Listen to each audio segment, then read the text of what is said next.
1, 2, 3, 4.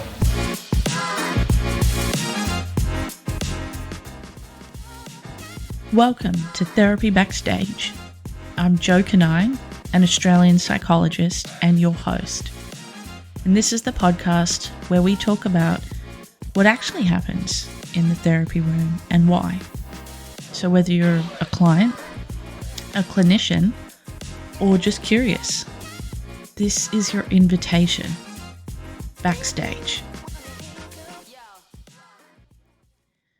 Today's episode is called Why Does My Therapist Talk About Consent and Confidentiality? If you've been to therapy before, you've probably heard the speech. It might feel formal, clinical, or even a bit confronting, especially if it's your first time in therapy or when you're about to open up. But this conversation is more than just a disclaimer. It's about safety, clarity, mutual understanding. It's a foundational piece that sets the stage for your therapeutic journey. What is the consent confidentiality spiel? Let's start with the basics. In Australia, it's a legal and ethical requirement that psychologists explain confidentiality and obtain informed consent before the therapy begins. This is a vital part of establishing a safe, collaborative space, not just a checkbox thing. It's your right as the client to understand what therapy is, how it works, and what your rights are within it. So when your therapist talks about confidentiality and consent, they're laying the groundwork for trust and transparency. What it might sound is something like this. Welcome, Carrie. I'm Joh, your psychologist. Before we begin, I'd like to go through the spiel that is consent and confidentiality. Consent and confidentiality are fancy but important terms. Consent meaning choice and confidentiality meaning privacy. What we speak about here in session stays in session. Your information is kept private. Confidential, meaning we don't just finish up and I get home and tell my partner, oh my God, my client Carrie told me all of this. When it comes to consent, it's important you understand what I actually mean is informed consent. That it's your choice what you share in these sessions, how much you disclose, and how you choose to engage with me. It's your choice. I ask a lot of questions, but you always have the choice to answer or not answer. You are allowed to say pass or I don't want to talk about that. There's more to that spiel, but we'll talk on that later. What consent really means and what it doesn't mean. Consent in therapy isn't just about saying yes once and moving on. It's about making an informed, voluntary, and ongoing decision to engage in therapy. That means you understand what therapy involves, say the type of therapy you're engaging with your specific therapist. You know the limits of confidentiality. That's the other part of the spiel we haven't got to yet. And that you are choosing to participate in the way you are in that room and can withdraw at any time. Consent doesn't mean you're agreeing to give up your power, your privacy. It means the therapist has your permission to engage with you in the therapeutic process and that you are in control of that permission. you can rescind that at any time. So what about understanding confidentiality? The privacy part of the spiel. Confidentiality is one of the core pillars of therapy and essential that every client truly understands what it means and its limits. Everything you share is private. It isn't shared with our partners, the admin staff, our friends. It is private. There are some limitations to this privacy that, again, is really important for any client to understand. So let's get back into that spiel where I left off. I'm sitting with my client, Carrie, and I'm saying, when it comes to consent, it's important you understand that I actually mean informed consent, that it is your choice what you share in these sessions, how much you disclose, and how you choose to engage with me. It's your choice. I ask a lot of questions, but you always have the choice to answer or not answer. You are allowed to say pass, or I don't want to talk about that. It's important to understand, however, that there are some limitations to our confidentiality agreement. If, in my clinical judgment, I believe that you are at risk of harm or someone else is at risk of harm, then I might have to breach that confidentiality in order to keep you or that other person safe. It is important to understand as well that if I receive a valid subpoena by court, I may have to provide information about your sessions. End of spiel. It can be a mouthful and an earful, but again, it is our legal and ethical requirement. Your therapist should explain this up front in your very first session before you get into any conversation, and ensure there is time and space to discuss, ask questions, and seek clarification as part of the informed consent bit. I often throw in a little narrative as well to really ensure my clients understand what informed consent is. It's a poison cookie.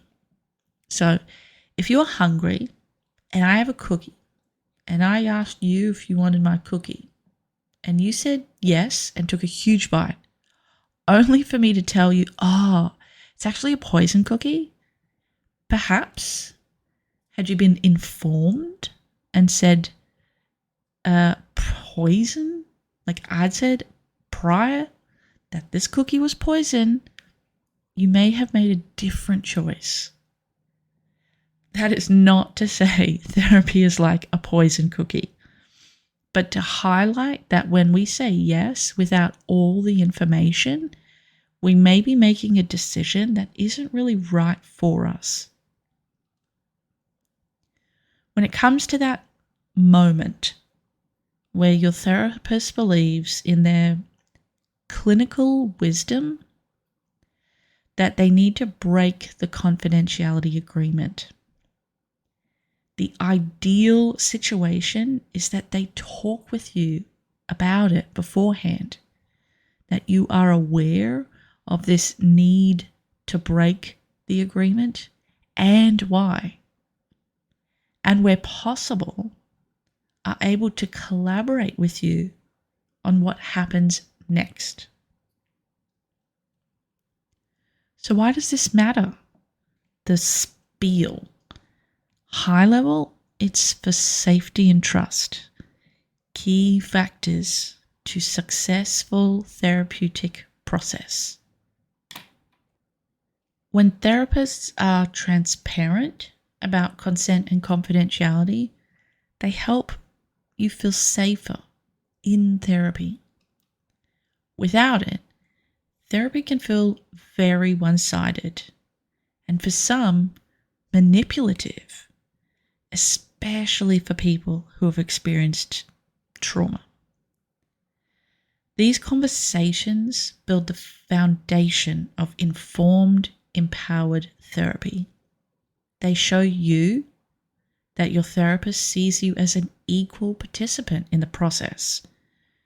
Sure, your therapist is the expert in the room about the therapy stuff, but you are the expert in the room about your life, your experience, even if it doesn't feel that way.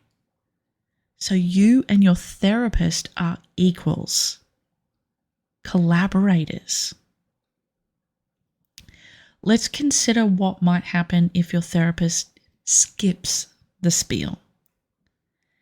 If a therapist doesn't explain confidentiality or consent clearly or at all, you may feel confused or even betrayed later, especially if something you shared is acted on. This isn't about scaring clients, it's about respecting them, their expertise, and their autonomy. A lack of clarity can lead to a fear of being honest, ruptures in trust, avoidance of deeper work, hurt, and general mistrust. So if this conversation happened in your therapy a while ago, it's okay to bring it up again now. You're allowed to ask your therapist about their process, their thinking. You're allowed to ask about what's behind their curtain when it comes to consent and confidentiality. Some tips for clients: what to ask or look for. A few things to ask in your first session, or even before the therapy starts. Hey, therapist, what does confidentiality mean in your practice? When would you need to break confidentiality, and what would that look like in reality? Do I have to answer all your questions? How do you handle conversations about sensitive topics that might sound close to one of those times you might need to break our confidentiality agreement? These are fair, reasonable questions, and asking them doesn't mean you're being a difficult client. It means you're being an informed client. So here's a couple other questions to think about. When you started therapy, did your therapist explain things clearly in a way that made sense to you?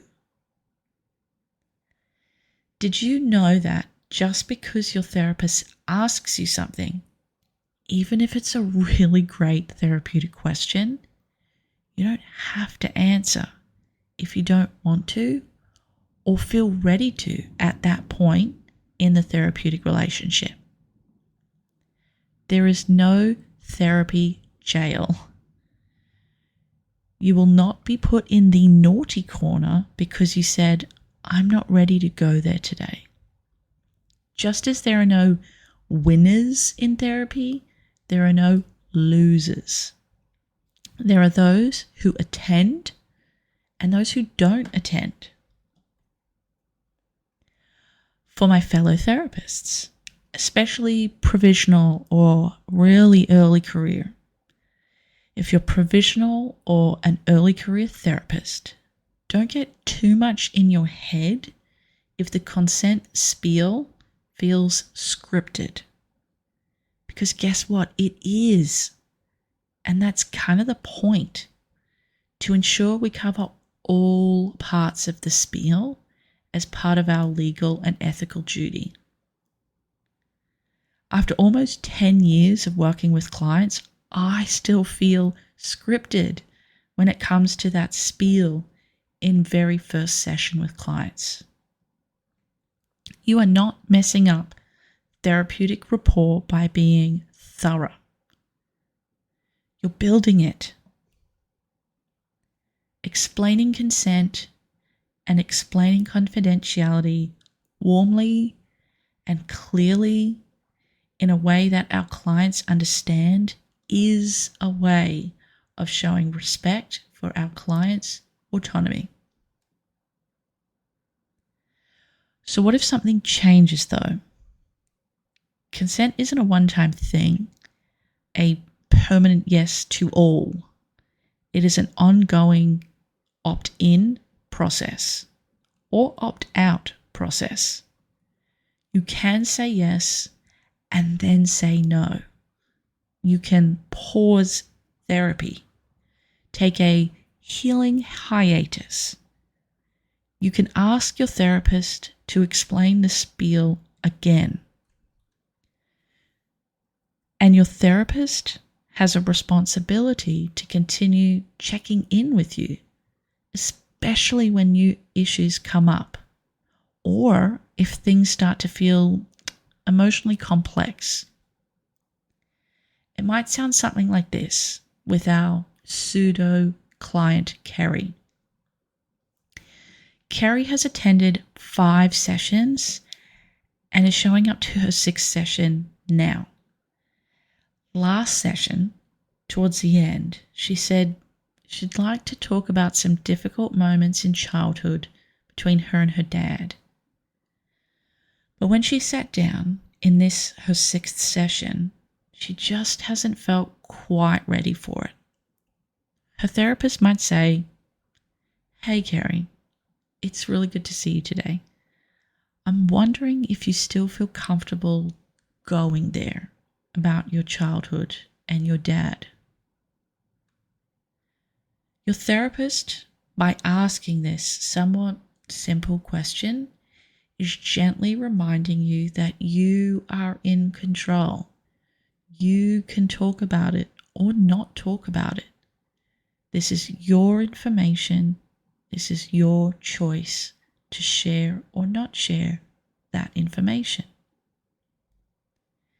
It's also important for us to understand how important consent and confidentiality is for folks who are in trauma-informed therapy, for those who have experienced interpersonal trauma. The stakes are higher with choice and privacy. It is always important that we understand privacy and choice, confidentiality and consent. Reflection time. Think about a time when someone assumed you were okay with something, but you weren't. Maybe a time you shared something vulnerable with a friend and assumed confidentiality, but then you heard your story shared back to you by another friend who did not want knowing that thing about you. How would things have felt different if that first friend had asked if it was heard in confidence? If you'd had a real choice about where that information went? That is the heart of informed consent. In therapy, it is your therapist's job to open that door, but it is your right, your choice, to walk through it. As always, thanks for joining me backstage. I hope this episode helped make sense of something that can feel formal and clinical, and allowed you to see it's really about establishing clear boundaries, empowering you as the client, and showing mutual respect for each other's expertise. If you did find this helpful, I'd love it if you shared it with someone who is contemplating going to therapy or may need a peek behind the curtain of what session 1 involves. Well, at least the spiel. Or leave us a review. And if you've got a "why does my therapist" question you'd like me to answer, send me a message on Instagram at Therapy Backstage. Make sure you're subscribed so you don't miss any future episodes. And however you found your way here, I am so glad you did. This is your invitation backstage. Anytime. And I'll see you soon.